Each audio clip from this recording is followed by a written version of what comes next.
Quick question before we begin, where in the world are you watching this from? Drop it in the comments. Let's see how far this story travels. Globe showing Europe, Africa. Elena Vasquez had one rule: stay invisible. In a city where power was written in bloodlines and loyalty was the only currency anyone respected, invisibility was the safest thing a girl with no family name and no one watching her back could offer herself. She worked the back kitchen of Il Velvet, the most exclusive restaurant in Palazzo Noir, and every single night she kept her head down, her eyes on the floor, and her thoughts to herself. She knew who owned the building. She knew who owned most of the buildings. Dante Romano was 32, underboss of the Romano crime family, cold as January steel and twice as dangerous, was not someone Elena Vasquez was ever supposed to interact with. He existed in a different atmosphere entirely: private dining rooms, armed men at every door, a silence that fell over a crowd the moment he walked into it. She had heard his voice exactly once, from a hallway, giving a quiet instruction to someone who responded with the kind of immediate obedience that didn't need to be asked for twice. That was enough for her. She stayed in the kitchen. She kept her head down. She followed her one rule. Then a delivery mistake sent her through the wrong door. She had a tray of champagne, a braid coming undone at her temple, and flowers she hadn't noticed yet dusted across her cheekbone, and she walked directly into his private dining hall, where 6 men in suits went very, very still, and Dante Romano looked up from the document in his hand and stared at her. She broke her rule instantly. She looked directly into his eyes, gray as gunmetal, and just as unreadable, and her brain emptied of every coherent thought she'd ever had. "You're in the wrong place, girl." His voice was low. Controlled. The kind of calm that doesn't need volume to fill a room. I'm sorry. Wrong door." She set the tray down before she dropped it. She turned to leave. Behind her she heard nothing, no movement, no dismissal, and then his voice again, quieter, almost to himself: "Leave the champagne. And don't apologize again. It's a weak word." She walked out. Her knees didn't shake until the kitchen door closed behind her. She thought that would be the end of it. She was wrong. After that night she was moved, not fired, transferred, to the private floor. Personal staff. She told herself it meant nothing. She told herself she wasn't watching for him in the corridors. She told herself a great many things that turned out not to be true. He began appearing in rooms she was in, which she told herself was coincidence until it happened too many times to be coincidence. He started talking to her, nothing long, nothing soft, just brief observations, a question about the book she was reading on her break one afternoon, a correction when she nearly walked into traffic one evening outside the building and his hand closed around her elbow so fast she didn't even see it move. "Watch where you walk in this city," he said, his grip firm and his jaw tight with something that lived right next to anger but wasn't quite it. "It does not forgive carelessness." She looked up at him. She always forgot the rule when he was close, and said, steadier than she felt, "I didn't ask to be your concern." He held her gaze for a beat. "No," he said. "You didn't." He didn't let go of her elbow for another 3 seconds. She thought about those 3 seconds more than she was willing to admit. The people around him noticed before she let herself. His second, Marco Ricci, began watching her with a flatness behind his eyes that had nothing to do with warmth. The other staff moved differently around her, carefully, like people move around something fragile that belongs to someone powerful, even before that someone has said so out loud. Elena was not naive. She understood what it meant to exist inside the orbit of a man like Dante Romano. She understood it wasn't simple. She understood it wasn't safe. She just hadn't made up her mind yet whether that understanding made her want to run, or stay exactly where she was. It was a Tuesday in November when everything broke open. She had been given a sealed envelope, urgent, to carry to his private office, every other staff member occupied, Marco 2 floors away, no one else available. She didn't know what was in it. She knocked once, entered on his command, placed it on the corner of the desk. He was reading. He didn't look up immediately. She turned to leave. The window behind his desk exploded inward. She could never explain, afterward, what her body did or why. There was no decision. There was no thought. There was only motion, and she was between the window and Dante Romano, her arms out, and the second shot that had been meant for him found her left shoulder instead. The impact spun her. She hit the floor. And then everything, the shouting, the running feet, the crack of return fire, the radios, the chaos, went very distant and quiet, and she was lying on her back staring at the ceiling thinking, with an eerie, pain-blurred calm, that she really should have used the other door. Save her immediately. The voice split the room in half. Everyone stopped. In 15 years of working for or beside or in terror of Dante Romano, not one person in that building had ever heard him raise his voice. Not once.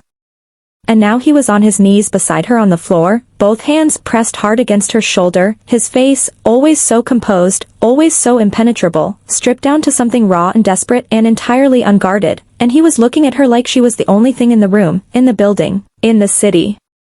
"Don't close your eyes," he said, low and fierce, his face close to hers. "Elena. Look at me. Don't you dare close your eyes." She blinked at him through the haze of it.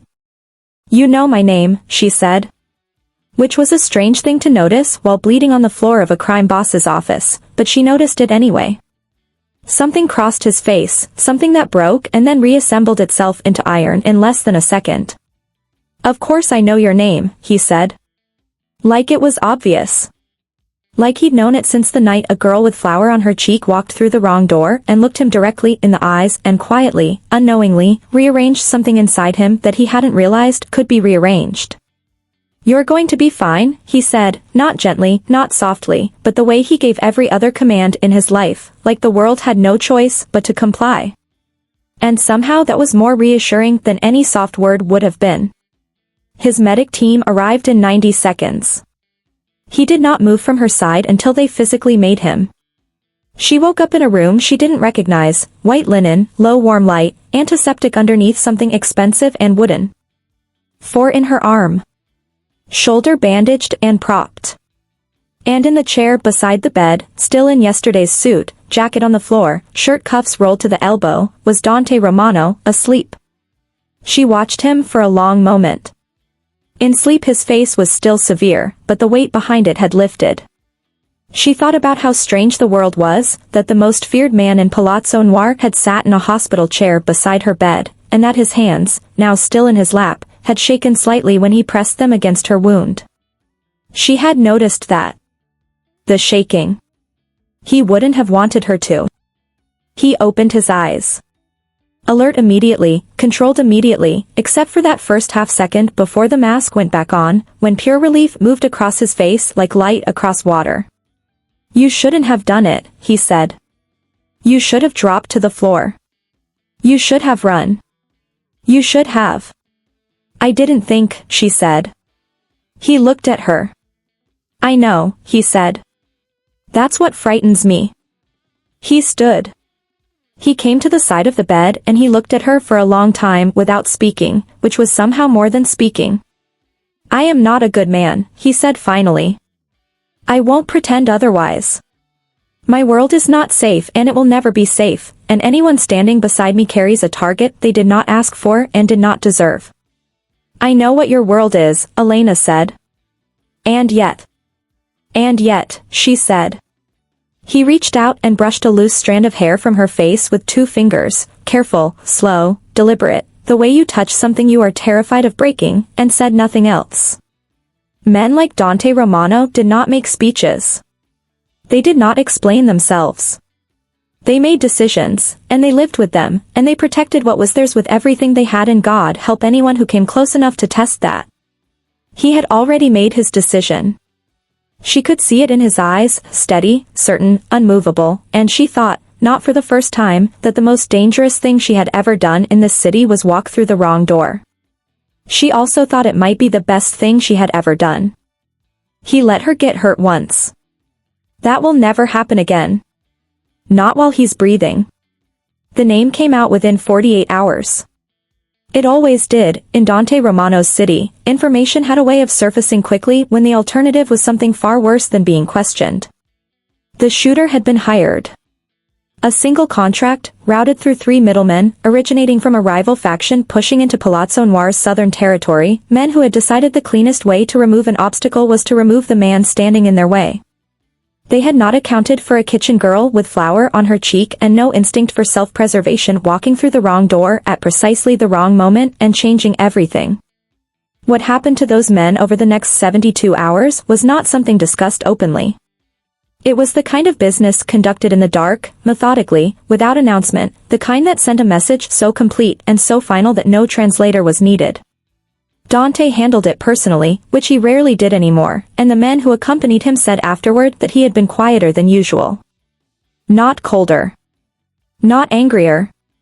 Just quiet in a way that was somehow more terrifying than any visible rage would have been. Like a man who has decided something and is simply following it through to the end. He came back to the hospital room at 4 in the morning and sat in the chair beside her bed and didn't speak for a long time. Elena was awake. She had been awake for a while, lying in the low light, thinking about what her life looked like now versus 3 weeks ago, when she had a rule and she followed it and everything was manageable and small and safe. She watched him, the set of his shoulders, the weariness behind his eyes that he would never acknowledge out loud, and said nothing, because sometimes the most useful thing you can offer someone is silence and the simple fact of still being there. After a while he said, "It's handled." She didn't ask what that meant. She already knew. "Are you all right?" she asked instead. He turned and looked at her like she had said something in a language he was only just learning. Like the question itself was something he hadn't been asked in so long he had forgotten it was allowed. "I'm not the one who was shot," he said. "That's not what I asked." He was quiet for a moment. Then, almost to himself, "No. I'm not all right." He said it like a confession, pulled out of him against his will, low and honest and unguarded in a way almost no one had ever seen. "I watched you fall and I couldn't stop it. I had 1 second and I couldn't move fast enough and he stopped." His jaw tightened. "I don't not move fast enough. That is not something that happens to me. It happened because you were moving toward me instead of away from the window," Elena said. "I saw you." He said nothing. But his eyes told her she was right. Dante. She used his name deliberately, she had never said it directly before, and she watched the effect of it move through him. "I made a choice. It was my choice. You don't get to carry it. You made that choice for me. That means I carry all of it. That's how this works." And in the quiet of that hospital room at 4 in the morning, with the city dark outside and the two of them suspended in the particular honesty that only exhaustion and near loss can produce, something settled between them, not announced, not negotiated, just recognized. The way you recognize something that was already true before either of you said a word. He moved the chair closer. He reached across and took her hand, not gently, not tentatively, but the way he did everything, with total certainty, and held it. "I told you my world isn't safe," he said. "I told you anyone beside me carries a target. I'm not softening any of that. But I want you to understand that I will spend every resource, every man, every last thing I have making sure nothing ever touches you again. That's not a promise I make because it sounds good. I make the ones I intend to keep." Elena looked at this man, cold, careful, dangerous, unexpectedly honest, and thought about the girl she had been 3 weeks ago with her one rule and her bowed head and her whole existence built around staying invisible. She thought about how exhausting it was, actually, to spend your whole life making yourself small so nothing could find you. It hadn't even worked. Something had found her anyway. And she had spent every day since trying to convince herself it wasn't changing everything. It had already changed everything. It changed the night she walked through the wrong door. "I know you mean it," she said. "That's not what I'm afraid of." "What are you afraid of?" She turned her hand over in his and held it back, small, deliberate, unambiguous. "That I stopped being afraid of this a lot sooner than I should have." For the first time since she had known him, Dante Romano smiled.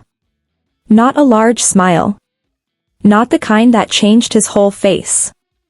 The kind that appeared in the eyes first, slow and real and only for her, and it was more disarming than anything else he had ever done, because it made him look, just for that moment, like a man who had gotten something back that he hadn't known he was missing. He lifted her hand and pressed his mouth to her knuckles, unhurried, certain, and said nothing else. Because there was nothing left that needed saying. Outside, Palazzo Noir moved through its dark hours the way it always had, full of danger and transaction and the restlessness of a city that never entirely sleeps. The men who had ordered the hit were already a memory. The ones who remained would learn, in time, what it cost to reach for something that belonged to Dante Romano.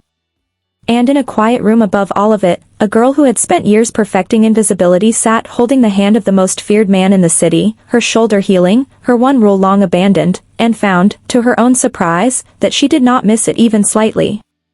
She had walked through the wrong door. It turned out to be exactly the right one. The end. She had spent years learning how to disappear. He spent 1 month making sure she never had to again.